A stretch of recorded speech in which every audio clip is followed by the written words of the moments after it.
Parliament में।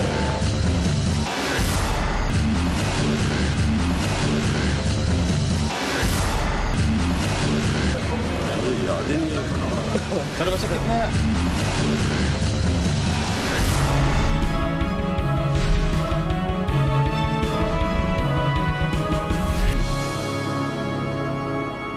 बिस्मिल्लाहिर्रहमानिर्रहीम, अस्सलाम वालेकुम नाज़रीन, मैं आसमा शराजी। प्रोग्राम है फैसला आपका। आज पाकिस्तान की पार्लियामान का तारीख़ी दिन था।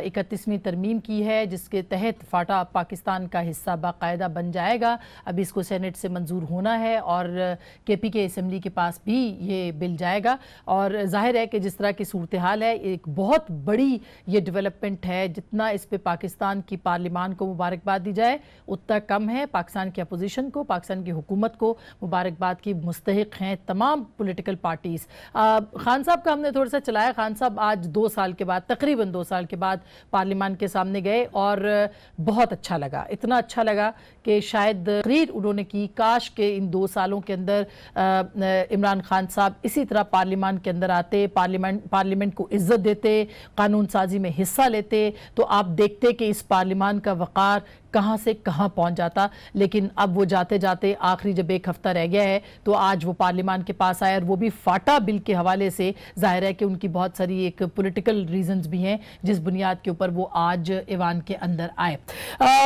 ये अहम बात है जो कि फाटा वाली थी। और उसके साथ साथ अब एक नैब के अंदर भी मामला चल रहा है और बिल्कुल आखिरी मराहिल के अंदर बयानात आ गए हैं। 127-28 सवालात नवाज शरीफ साहब ने उनके जवाब अंदर आई और उन्होंने जवाब देने शुरू किए तो बड़े जज्बाती मनाजिर थे, जिसके बाद में नवाज शरीफ साहब ने ये कहा कि वो उनको बहुत अजीब लग रहा है कि उनकी बेटी जो है वो कटहरे के अंदर उनके सामने आई और खुदा ना करे कि इस तरह की सूरत हाल हो कि किसी बेटी को कोई बाप देखे कि वो कटहरे के अंदर है। और उन्होंने कहा कि जो लोग ये कर रहे हैं, जिन्होंने बेटियों को लाने की रिवायत डाली है, उनको ये सब कुछ भुगतना पड़ेगा। ये उन्होंने जो बयानात थे उनके बाद ये कहा। जो मरियम साहिबा का स्टेटमेंट है वो बड़ा इंपॉर्टेंट है। उसमें उन्होंने ये कहा है कि वो बेनिफिशियरी ऑनर नहीं है। जो सुप्रीम कोर्ट ने जजमेंट दी थी 20 अप्रैल की, उसके अंदर भी उनको बेनिफिशियल ऑनर नहीं कहा गया। नीलसन और नेस्कॉल का वो सिर्फ ट्रस्टी हैं। और उन्होंने ये कहा कि जो इंटरव्यूज उनके भाइयों ने दिए हैं वो और उनके वालिद की जो तकरीर है उसका कोई भी, उसकी शहादत का कोई कानून मौजूद नहीं, काबिल कबूल शहादत वो नहीं है। इस बुनियाद के ऊपर वो ये कह रही है कि ये सब साबित नहीं हो सकता। ये मामला बहुत अहम है। क्या होगा नून लीग का मुस्तकबिल, क्या होगा मरियम नवाज साहिबा का मुस्तकबिल, क्या होगा नवाज शरीफ साहब का मुस्तकबिल। वो पीपल्स पार्टी करती थी एंटी इस्टेब्लिशमेंट किरदार, और कल उन्होंने जो प्रेस कॉन्फ्रेंस की और धरने के हवाले से उन्होंने स्टेटमेंट्स दी। तो हमारे पास एक ऐसी शख्सियत है जो कि तारीख की सबसे बड़ी गवाह भी हैं, मारूफ कानूनदान भी हैं, सीनियर सियासतदान भी हैं।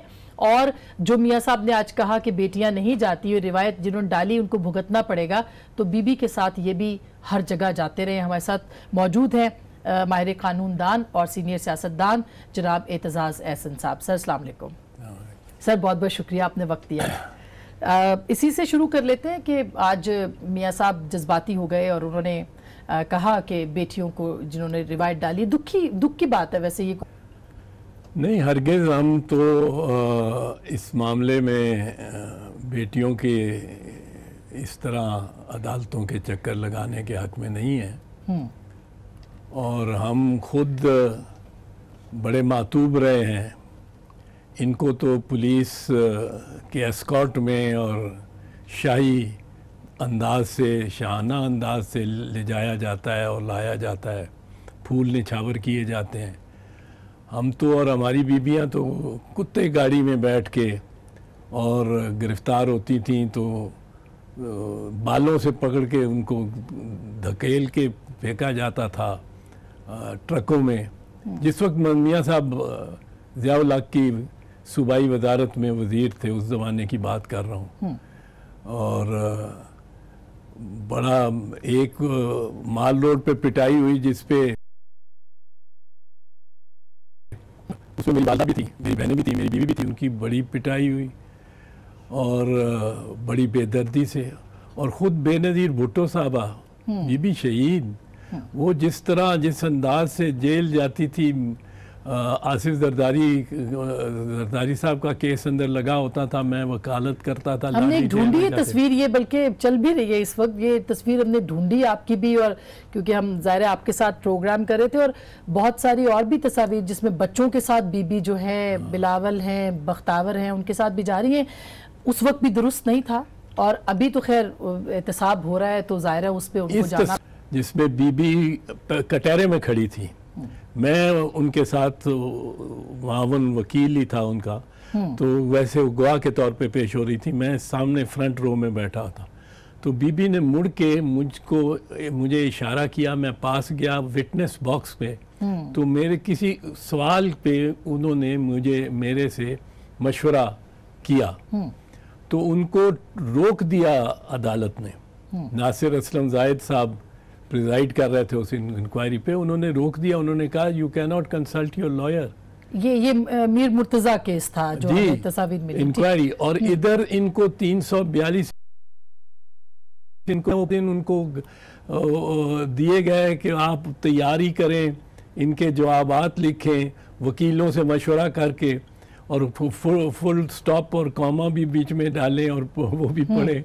ये तो इनको तो इतना शाहाना अंदाज में इनके साथ सलूक हो रहा है। वो बेनज़ीर बीबी शहीद बेचारी, सिर्फ शी टर्न्ड एक सवाल के बारे में टू मेमोरी अपनी फ्रेश करने के लिए, तो अदालत ने रोक दिया।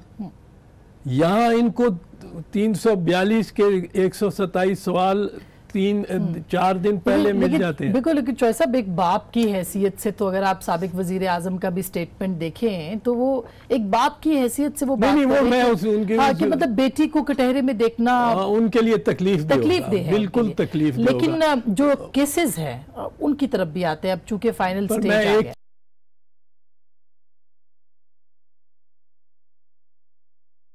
चीज सबसे अहम बात है, वो बात हो नहीं गई। सबसे अहम बात तो नोट करने की है, वकला भी तो इसको समझते होंगे, पर वकला भी जो गालिबन किसी प्रोग्राम में आए हैं, उनसे मैंने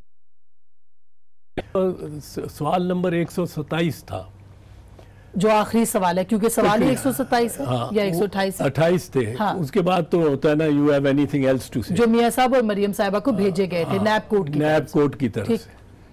127 सवाल लाजमन पूछा जाता है, लाजमन 340 सेक्शन की दफा 2 के तहत, 342 के तहत नहीं, 340 सेक्शन की झेली शिक 2 के तहत एक सवाल लाजमी पूछा जाता है, लाजमी। और वो पूछा गया 127 कि आपने जो बात की मियाँ साहब या मरियम बीबी, इस पे आप हल्फ लेने को तैयार हैं, करने को तैयार हैं। अब उसके 2 कॉन्सिक्वेंसेज होते हैं, 2 नतायज। अगर हल्फ ले लें आप, ये सवाल लाजमी होता है, ये लाजमी और पूछा गया, हल्फन जवाब दे, मतलब इसका मतलब ये कि आप हल्फन जवाब दे रहे हैं कि नहीं देना चाहते हैं कि नहीं, तो ये सवाल तो होगा। ये 127 नंबर सवाल है जी, जिसका जवाब इन्होंने नफी में दिया। नफी में कैसे? आई मीन हल्फन तो जब भी कोई बयान देते हैं तो ना, मुल्जिम को ये इख्तियार रहा है शुरू से, जब से कानून ये कॉमन लॉ हमारे यहाँ राइज हुआ है, मुल्जिम को ये इख्तियार रहा है कि मुल्जिम अपनी स्टेटमेंट बगैर हल्फ लिए दे सकता है। ठीक, यानी ये जवाबदेही पे है मुल्जिम की कि वो जवाब हल्फन दे या ना दे। हाँ, ईमान से सच कहूंगा और वगैरह वगैरह। ठीक, लेकिन मुल्जिम के लिए ये लाजिम नहीं है, ताकि वो डिनाई कर सके, इनकार कर सके अगर उसको उससे इकबाल जुर्म हो जाए। आप एक्सरसाइज करते हो कि नहीं?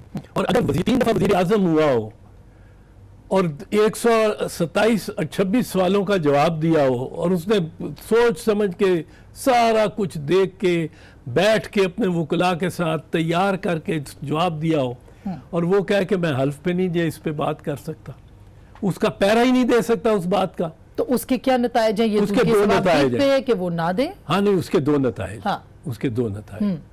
अगर वो हल्फ लेते तो उनकी जिरा होती, वो जिरा वो प्रेस कॉन्फ्रेंस में जो है वो प्रेस कॉन्फ्रेंस में सवालात को से गुरेजा हो गए थे। प्रेस कॉन्फ्रेंस जो कल की, उसमें एक सवाल मीडिया से नहीं लिया तो वकील के सवाल किस तरह वो ले लेते। फिर दूसरी बात, अगर हल्फ पे बात कहते, और हल्फ पे क्या कहा क्या उन्होंने जो अगर उसका हल्फ ले लेते, और जिरा होती उसके बाद, और जिरा भी होती पर हल्फ ले लेते, तो हल्फन बयान, अगर हल्फन झूठ बोलो तो उसकी सजा है, बगैर हल्फ के झूठ बोलो तो इसकी कोई सजा नहीं, हल्फन झूठ बोलो तो उसकी सजा है। अब आपने यहाँ कहा है इस अदालत में, अगर आप हल्फ उठा के कह देते मियाँ साहब यही बात कि, तो कौमी असेंबली में आपने कहा था ये सब सबूत मौजूद है, ये है वो सब मौजूद, सब सबूत मौजूद है। हाँ। पहले का 2 जुमले का है, एक का यूं हाथ करके कि सब सबूत मौजूद है, अगर वो आप 2 जुमले चला सके, और फिर दूसरा जुमला का कि ये है वो सबूत और दस्तावेजात, ये है वो हजूर और जराए जिनसे ये खरीदे, ये तो याद है, ये तो सबको पता है, तो ये है वो सबूत। अब वहां कहते हैं सबूत मेरे पास है और मैं दे रहा हूं, और यहाँ अगर वो हल्फ पे कह देते, हल्फ उठा के कह देते, और हल्फ की चॉइस दी जज साहब ने उनको, और कानूनन देनी चाहिए, लाजिम है, अगर वो हल्फ उठा के कह देते कि जो मैंने आज कहा है वो दुरुस्त है, तो फिर जिरा होती, और तो फिर जिरा भी होती है, और झूठ की प्रोसिक्यूशन होती है। अच्छा, और सबूत भी, परजुरी की प्रोसिक्यूशन होती है, वो एक अलग केस बन जाता कि अगर आपने झूठ बोला है, वो तो देखो ना, आप अदालत के सामने झूठ बोला है। कौमी असेंबली की तकरीर उनकी कंपेयर करो, और अगर मरियम बीबी कहती है कि आप तकरीरें, रिकॉर्ड की हुई तकरीरें इस्तेमाल नहीं कर सकते, दफा 164 है कानून शहादत ऑर्डर की, जिसमें मॉडर्न मीन से रिकॉर्डेड स्टेटमेंट्स एडमिसिबल हैं। नहीं, वो कह रही है जो इंटरव्यूज दिए गए हैं हुसैन नवाज का और हसन नवाज का बीबीसी का, फिर उन्होंने ये कहा कि बीबीसी का उनका इंटरव्यू इंटरनेट से डाउनलोड किया गया है, वो ओरिजिनल फॉर्म में यानी बीबीसी से नहीं लिया गया। उनका ये भी एतराज है कि वो डाउनलोड किया है, यानी उसको मैनिपुलेट करने की कोशिश की गई है, या व्हाटएवर वो उनके वुकला, क्योंकि ये तो उनको वुकला ने बताया होगा ना। लेकिन उनका तकरीर भी जो पार्लियामान के अंदर थी, वो भी जो है शहादत के तौर पर नहीं इस्तेमाल हो सकती। ये उनके वुकला ने उनको गलत मशवरा दिया है।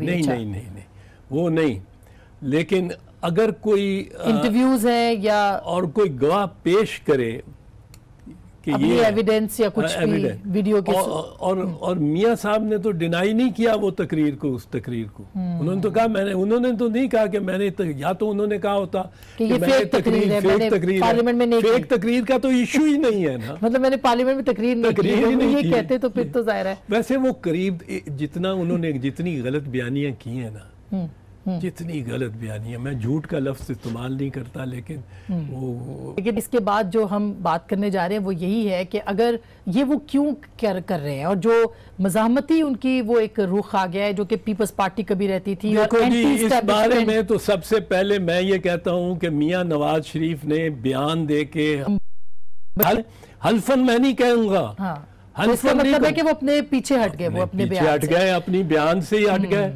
लेकिन अब ये तो मामला नैब कोर्ट का है सर, कि वो क्या उसके बाद फैसला करते हैं, और हमने पूछना है कि क्या हो सकता है। अभी आपने एक बड़ी ज़बरदस्त नज़्म भी सुनाई थी कल, मुझे क्यों निकाला, मुझे कब निकाला, मुझे कब निकाला, वो मैं ज़रूर सुनूंगी। एक छोटी सी ब्रेक ले रही हूँ, ब्रेक के बाद हम वापस आएंगे, हमारे साथ रहिएगा।